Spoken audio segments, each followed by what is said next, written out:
आपको ये बताता चलो मैं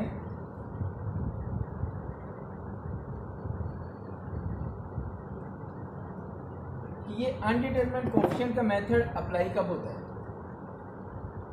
ये अप्लाई तब होता है अगर जी ऑफ एक्स आपके पास कोई कांस्टेंट नंबर हो या पॉलिनोमियल नंबर हो या एक्सपोनेंशियल नंबर हो या ट्रिग्नोमेट्रिक फंक्शन हो, एक्सपोनेंशियल फंक्शन हो, पॉलिनोमियल फंक्शन हो, कांस्टेंट फंक्शन हो या finite sum and product of this functions. ठीक है, तो इनमें से कोई भी टाइप्स हो देन आप अनडिटरमाइंड कोएफिशिएंट का मेथड अप्लाई करेंगे।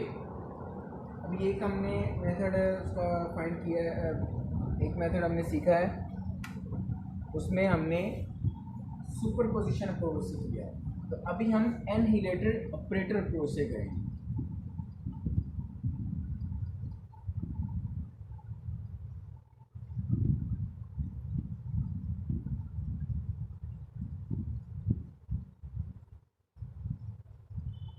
इसमें हम एक डिफरेंशियल ऑपरेटर जो है वो यहाँ पे हमने इन्वॉल्व करेंगे, जो कि एल डिफरेंशियल ऑपरेटर।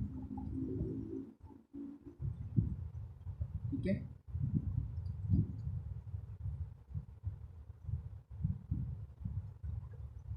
और इसमें वही चीज़ है कि आपने डी जो ऑपरेटर है डिफरेंशियल ऑपरेटर वो यूज़ करना है। ठीक है,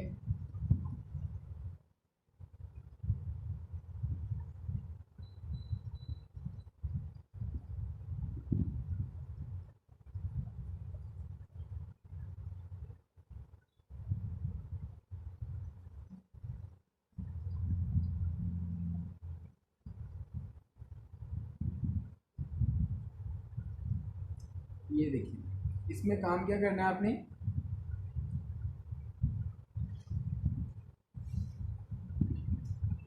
जो आपके पास इस टाइप की इक्वेशन बनेगी e q y plus b square y. ठीक है, तो यहाँ से आपने क्या करना है, वाई कॉमन ले लेना और दूसरी तरफ आपके पास g of x. Y common ले लेने के लिए b q plus b square y g of x आएगा। ठीक है, यहाँ तक करने के बाद आपके पास ये जो टर्म है इसको आपने कंसीडर करना है एक एल ऑपरेटर।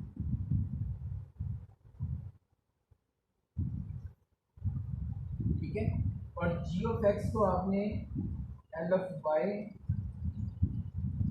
ये सपोज कर। ठीक है, क्यों, क्योंकि ये देखा अगर ये एल है तो एल ऑफ वाई जो है ये आपके पास जी वाई जी एक्स हो। ठीक है, ये काम आपने इसमें करना है। तो स्टेप बाय स्टेप मैं आपको सारी इसमें बातें बताऊंगा कि आपने इसमें क्या क्या चीज़ें यूज़ करनी है और किस तरह करनी है।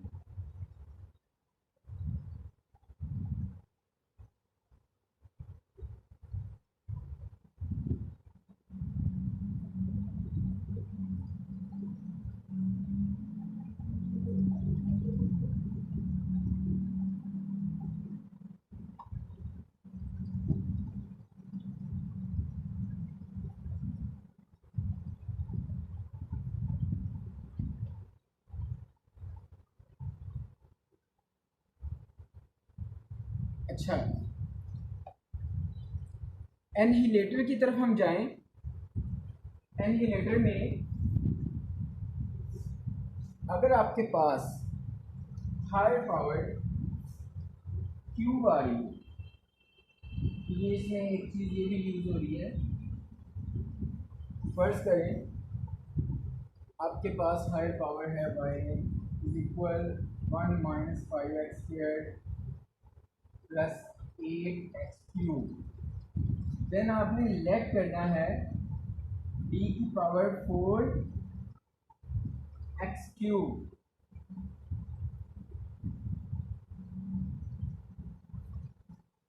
अगर यहाँ पे हायर पावर x² है तो आप लेंगे d³ x², राइट। और फिर आप ये लेने के बाद आपने d4y जब लिया, ठीक है, देन आपके पास ये बन जाएगा d4 1 minus 5x² plus 8x³। ये प्रोसेस आपने करना है।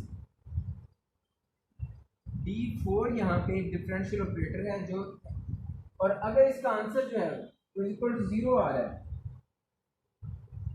d4 अगर आप इसको अप्लाई करते हैं इसका आंसर 0 आ रहा है, इसका मतलब d4 डिफरेंशियल ऑपरेटर है जो एनहिलेट्स द फंक्शन y, जो फंक्शन y को एनहिलेट्स कर रहे हैं, ठीक है। ये इज इक्वल 0 आना चाहिए। और हाँ, ये चीज़ तो हो गई। इससे नेक्स्ट मैं आपको बता दूँ।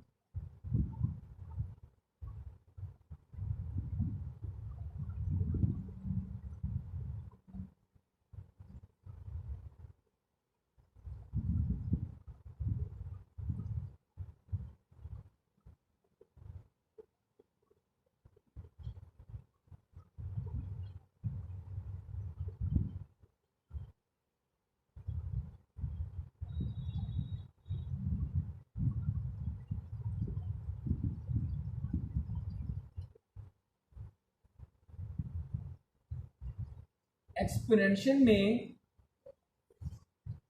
जितनी भी पावर होगी लाइक दैट, ये तो सिंपल था ना पॉलिनोमियल वाला, अगर एक्सपोनेंशियल में आ जाए, ठीक है, y is equal to e की पावर 5x, देन आपने क्या लेना है, d माइनस ये जो अल्फा है इसको साथ लेना, e की पावर 5x, ठीक है।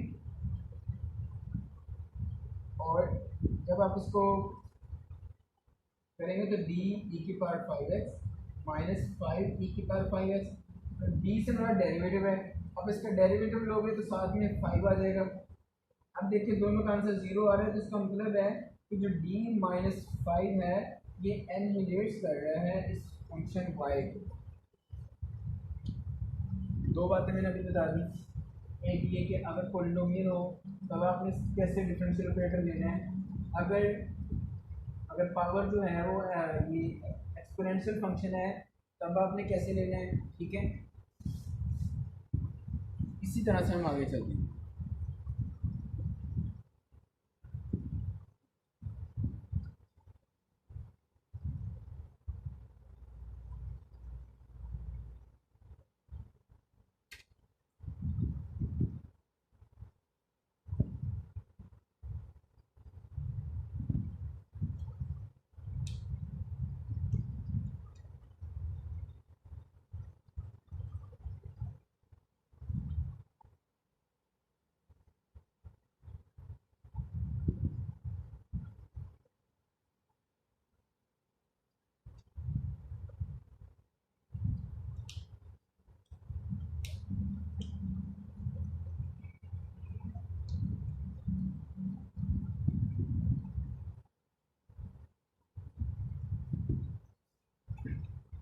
अगर आपके पास एक्सपोनेंशियल फंक्शन है, ये दो फंक्शन हो गया हमारे, सॉरी, अगर आपके पास ट्रिग्नोमेट्रिक फंक्शन है e की पावर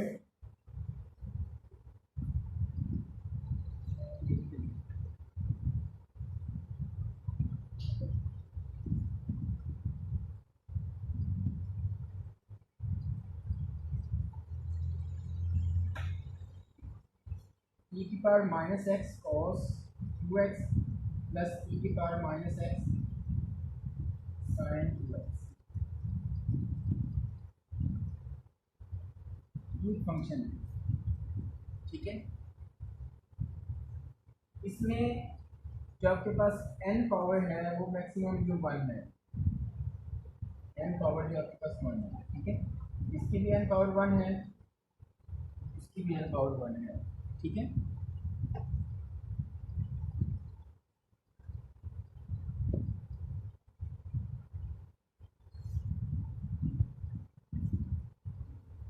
अब आपके पास डेटा क्या आ गया, अल्फा आपके पास आ गया -1, बीटा आ गया 2 और एन आपके पास आ गया 1।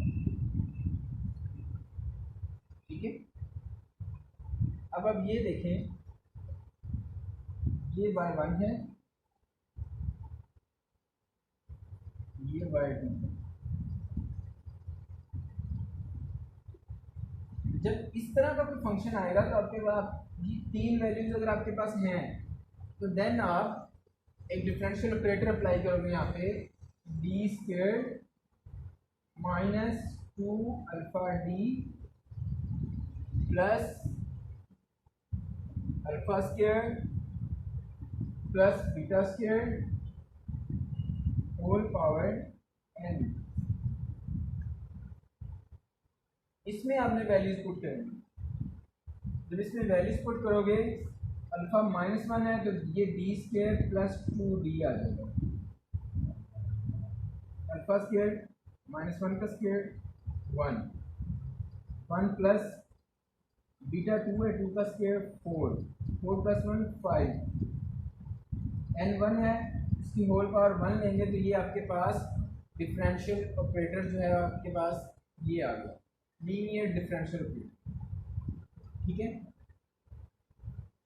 अब ये ऑपरेटर जो है एनहिलेट्स कर रहा है इन फंक्शंस को। ठीक है, अगर आप इस फंक्शन को इसके साथ रख के देखें तो आपके पास आंसर जो है वो 0 आएगा। इसको जब सॉल्व करेंगे आपके पास आंसर 0 आएगा। इसका मतलब है ये ऑपरेटर जो है इन फंक्शंस को एनहिलेट्स कर रहा है। तो मैंने तीन चीज़ें अभी आपको बताई, एक पॉलिनोमियल, दूसरा सिंपल एक्सपोनेंशियल, तीसरा अगर एक्सपोनेंशियल के साथ कोई ट्रिग्नोमेट्रिक फंक्शन है तो फिर आप इसको कैसे सॉल्व करेंगे। ठीक है,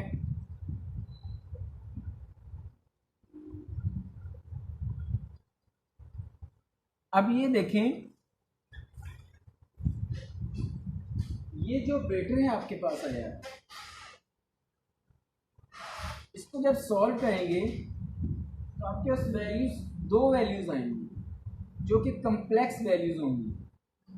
b इज इक्वल -1 प्लस -2 होगा। तो मैंने अभी थोड़ी देर पहले बताया कि इस तरह का आपके पास फंक्शन आता है तो आप उसका आंसर कैसे लिखोगे, e की पावर अल्फा x। ठीक है, अल्फा यहाँ पे -1 है तो -x into cos beta x plus sign beta x, ये आपके पास। तो आप ये देखिए वही फंक्शन सेम दोबारा ऊपर जाके बन रहे हैं। ठीक है, तो ये एनहिलेट्स कर रहे हैं, इसको वेरीफाई भी कर सकते हैं आप।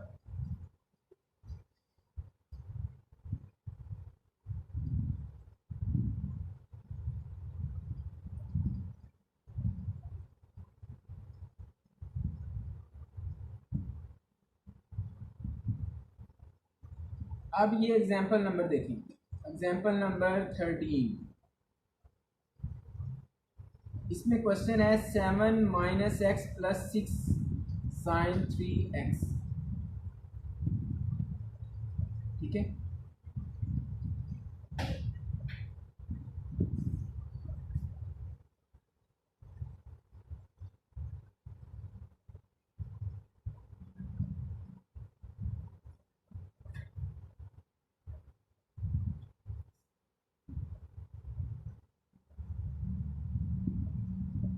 ये आपके पास फंक्शन है।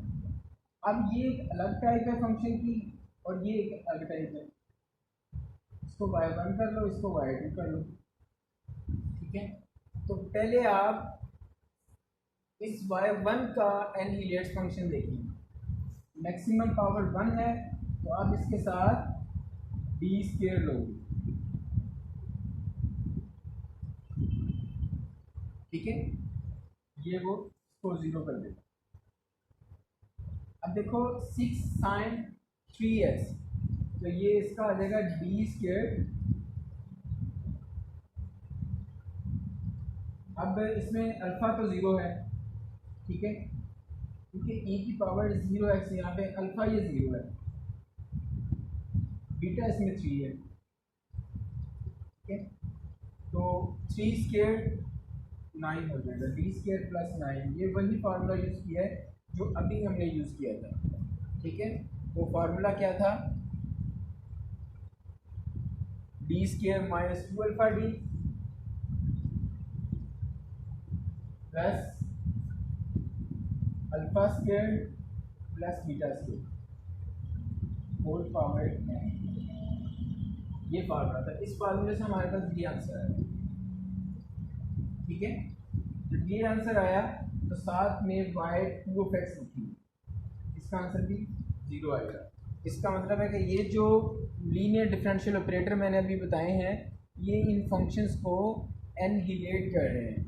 ठीक है, तो अब आपके पास मजमूरी जो आंसर आएगा वो ये आ जाएगा, D square into D square plus 9, ये एनहिलेट्स कर रहा है फंक्शन y।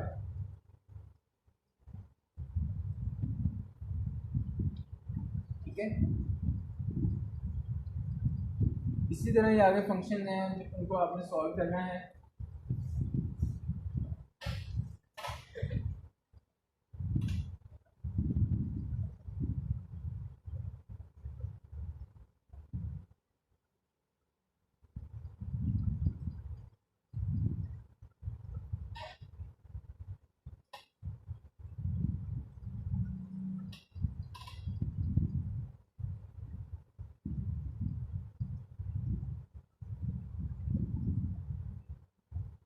इसके रेलिवेंट जो एग्जांपल्स हैं वो ये आगे आ गई हैं कि हमने यहाँ से वाई सी और वाई पी कैसे फाइंड करना है। ठीक है,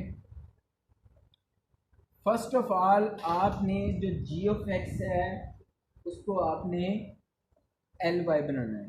वो कैसे बनाएंगे आप, मैंने बताया था कि जो डी वाले ऑपरेटर हैं उनको आपने एल की फॉर्म में लिखना है, उसको सपोज कर लेना है, और इसी तरह ही आपके पास एल वाई जो है ये जी ऑफ एक्स आ जाएगा। ठीक है, कंप्लीमेंट्री सॉल्यूशन फाइंड करने के लिए आपको उस सारे ऑपरेटर्स को इक्वल टू 0 रखना पड़ेगा। ठीक है, इस तरह जब 0 रखेंगे तो आपके पास कंप्लीमेंट्री सॉल्यूशन आ जाएगा। अब स्टेप 3 में आप देखेंगे कि जो आपके पास ऑपरेटर्स हैं डिफरेंशियल ऑपरेटर्स, वो फंक्शन को एनहिलेट्स कर रहे हैं। जिस तरह मैंने ये आपको बताया, ये मैंने थर्ड स्टेप तक मैं गया हूँ लेकर। ठीक है, वाई सी मैंने फाइंड नहीं किया, मैंने जस्ट थर्ड स्टेप तक लेके गया हूँ। और स्टेप 4 में आप जनरल सॉल्यूशन फाइंड करेंगे इस मेथड के थ्रू, इस फार्मूले के थ्रू। और स्टेप 5 में आपने जो वाई पी फाइंड किया होगा उसमें जो डुप्लीकेसी होगी वाई सी में, तो वाई पी से आपने वो टर्म्स जो हैं वो आपने रिमूव कर देंगे, उनको डिलीट कर देंगे। तो रिमेनिंग टर्म जो होंगी वो वाई पी का आंसर कहलाएगा। ठीक है, फिर आपने वाई पी और वाई सी इन दोनों को ऐड कर देना, तो आपके पास जनरल सॉल्यूशन आ जाएगा। ठीक है, ये मैं क्वेश्चन करता हूँ आपके सामने। फर्स्ट करें ये क्वेश्चन,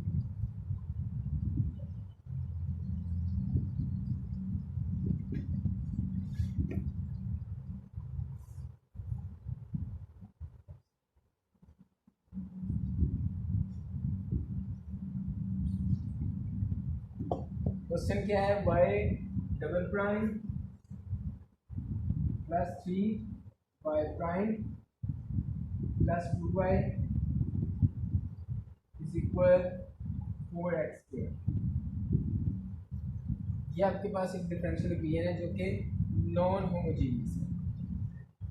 अब आप इसमें देखिए, अगर डिफरेंशियल ऑपरेटर बनाएं तो ये डी स्क्वायर वाई आ जाएगा, ये 3dy आ जाएगा और ये 2y आ जाएगा। Equal 4x²। ये आपके पास क्या बन गया, differential operator b² plus 3b plus 2 into y is equal 4x²।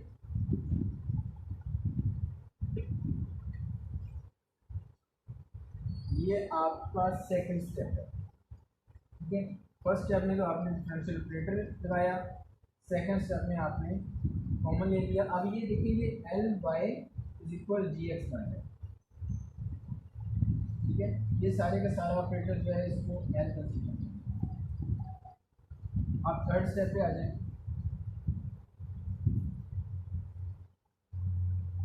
Step 2, अच्छा स्टेप 2 में आपने क्या काम करना है, यहाँ तक तो आपका स्टेप 1 हो गया। स्टेप 2 में आपने कम्प्लीमेंट्री फंक्शन फाइंड करना है। तो कैसे करेंगे, जी ऑफ एक्स को 0 रखना है।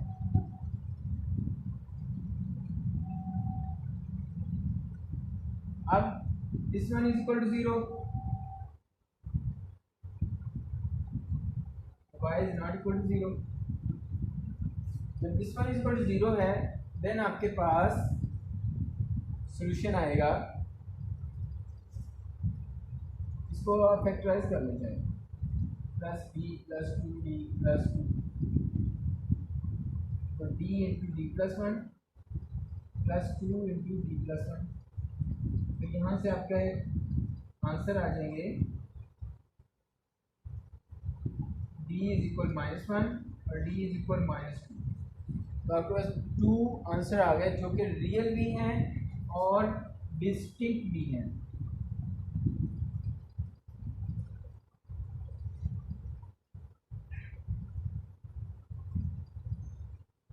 आपके पास क्या आ गया,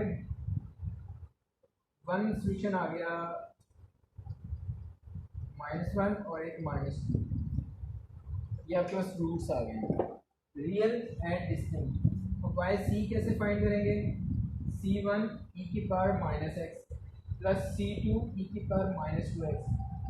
ये वो सॉल्यूशन है जो मैंने सबसे पहले आपको बताया था। रूट्स का आपको मैं बाइफरकेट करके बताया था कि अगर रियल एंड डिस्टिंक्ट रूट्स हों तो फिर आप कैसे उसके सॉल्यूशन फाइंड करेंगे। अगर रियल एंड रिपीटेड रूट्स हैं या इक्वल रूट्स हैं देन उसका सॉल्यूशन कैसे फाइंड करेंगे। और अगर आपके पास कम्प्लेक्स एंड डिस्टिंक्ट हैं तो फिर उसका रूट्स कैसे फाइंड करना है, उसका सॉल्यूशन कैसे फाइंड करना है। और अगर आपके पास कम्प्लेक्स और इक्वल रूट्स हैं या रिपीटेड रूट्स हैं तो फिर उसका सॉल्यूशन आपने कैसे फाइंड करना है। ये आपका वाई सी आ, ये सेकंड स्टेप में आपका वाई सी आ। अब चलते हैं वाई स्टेप 3 की तरफ, ठीक है। मैं वाई सी को साइड पर,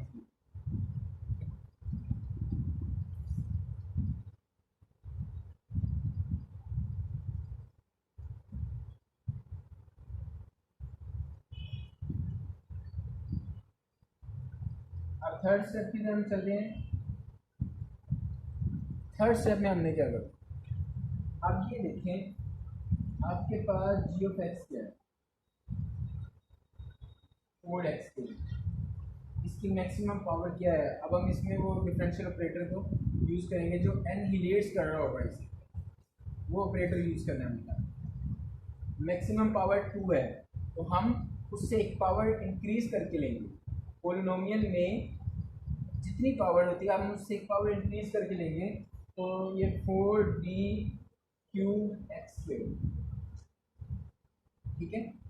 आप ऐसे भी लिख सकते हो या इसको ऐसे भी लिख सकते हो, d³ of gx equal 0 and d³ 4x², 4d³x²। ये आपने काम किया। अब हम ये देखें कि जो फर्स्ट स्टेप में आपने जो सॉल्यूशन फाइंड किया था, फर्स्ट स्टेप सॉल्यूशन नहीं, जो आपने इसको जो ऑपरेटर्स की सूची में लिखा था वो ये।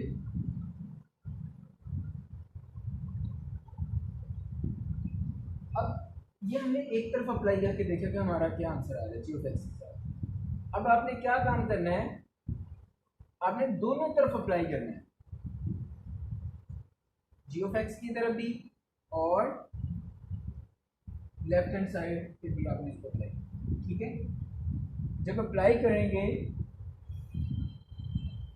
तो ये आपके पास इधर देखें मैक्सिमम पावर 2 है, ठीक है। तो हम यहाँ भी d3 इसके साथ मल्टीप्लाई करेंगे,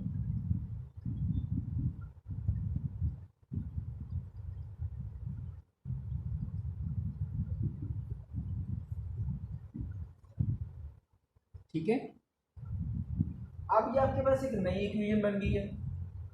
अब आपने इसको कैसे सॉल्व करना है, मैं स्टेप बाय स्टेप आपको बता रहा हूँ। इसमें भी आपने कंप्लीमेंट्री सॉल्यूशन जैसा ही प्रोसेस करना है, ठीक है। इसको इज इक्वल आप 0 रखेंगे,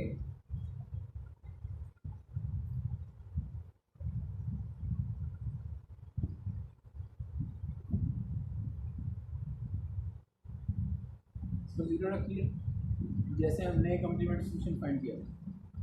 अब क्या काम करना है, इससे नेक्स्ट लाइन में ये हमारे पास ये 0 हो जाएगा और y नॉट 0 हो जाएगा, ठीक है। अब इसके हमने सॉल्यूशन फाइंड करना है, तो d के हमारे सॉल्यूशन क्या आ जाएंगे 0 0 0 और इसके ऑलरेडी हमने किए हुए हैं जो कि -1 और -2 आएगा, ठीक है।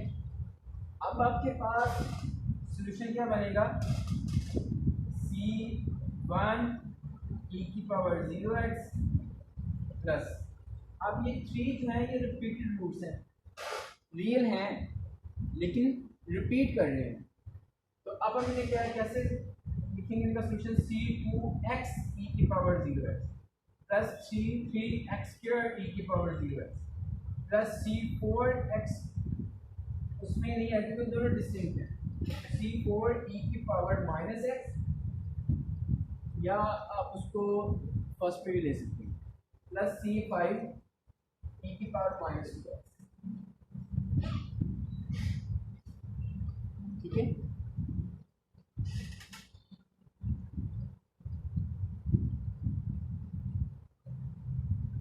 अब हम ये देखें YC जो था हमारे पास ये टर्म है YC, यहाँ पे भी कुछ टर्म्स ऐसी हैं उसमें रिपीट हो रही है, हम उन टर्म्स को यहाँ से वैनिश कर देंगे, डिलीट कर देंगे, रिमूव कर देंगे।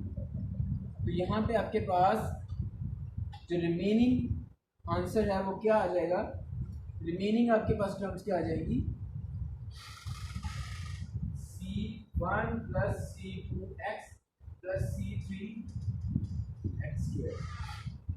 ये रिमेनिंग टर्म आएंगे। अब इसको आपने yp कंसीडर करना है,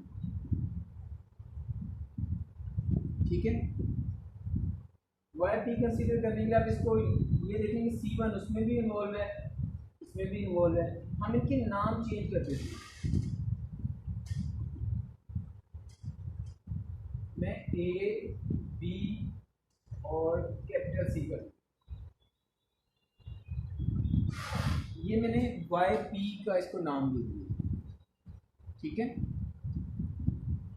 अब हमारी जो जनरल इक्वेशन है वो क्या है, y double prime plus 3y prime plus 2y is equal 4x², ये YP हमारे पास आ गया।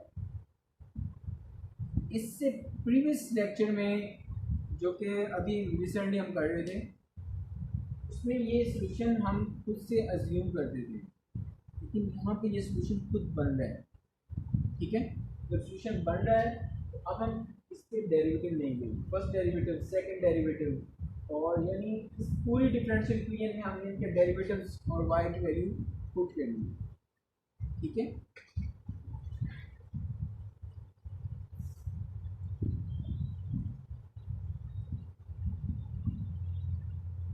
अब हमारा स्टेप नंबर आ गया, स्टेप नंबर 5 में हमने क्या काम किया,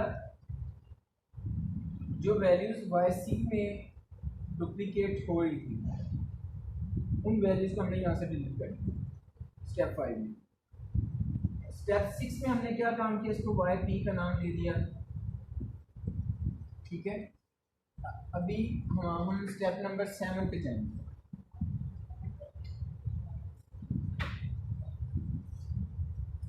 स्टेप नंबर 7 पे इनके डेरिवेटिव्स लेके इसकी जगह पे पुट करेंगे। तो वाई पी हमारे पास है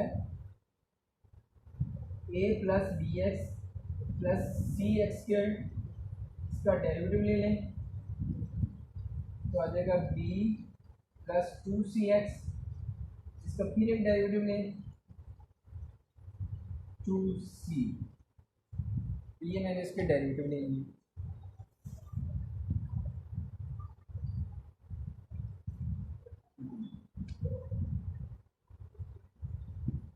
डेरिवेटिव्स लेके मैंने इस जनरल इक्वेशन में पुट कर दिया 2c plus 3b plus 2c(x) plus 2a plus bx plus c(x) square. ठीक है, मैंने इसमें पुट कर दिया।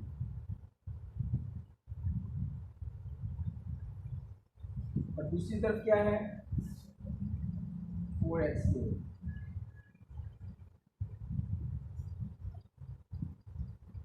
अब हमारे पास एक इस फॉर्मेट में बन जाएगा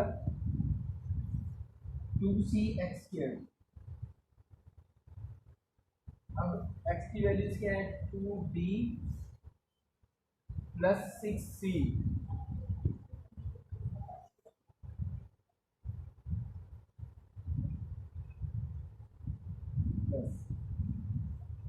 कांस्टेंट की तरफ आ जाए 2a plus 3b plus 2c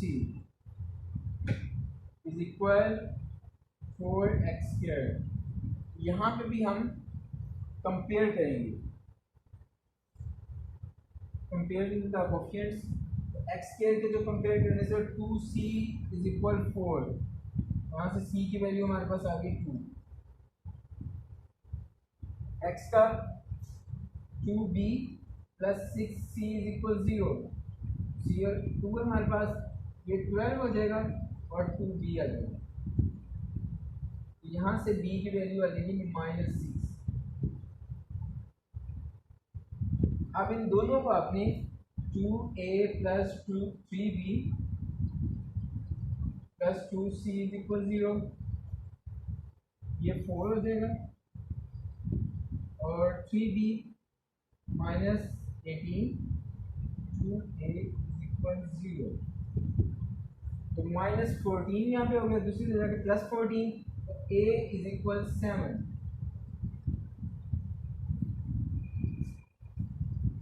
इनको आपने जो वाई पी है उसकी जगह पर आपने ए बी सी की वैल्यूज पुट कर दी, तो आपके पास वाई पी क्या आ जाएगा,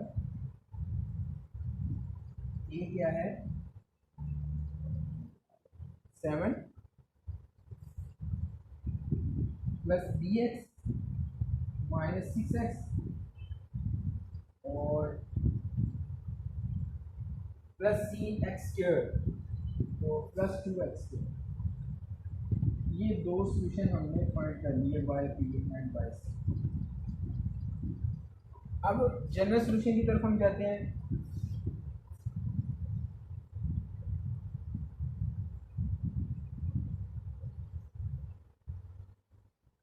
जनरल सॉल्यूशन हमारा आ जाएगा y is equal y p plus y c. Y p क्या है 7 minus 6x plus 2x square और वाई सी हमने क्या फाइंड किया था c1 e की power minus x plus c2 e की पावर माइनस 2x।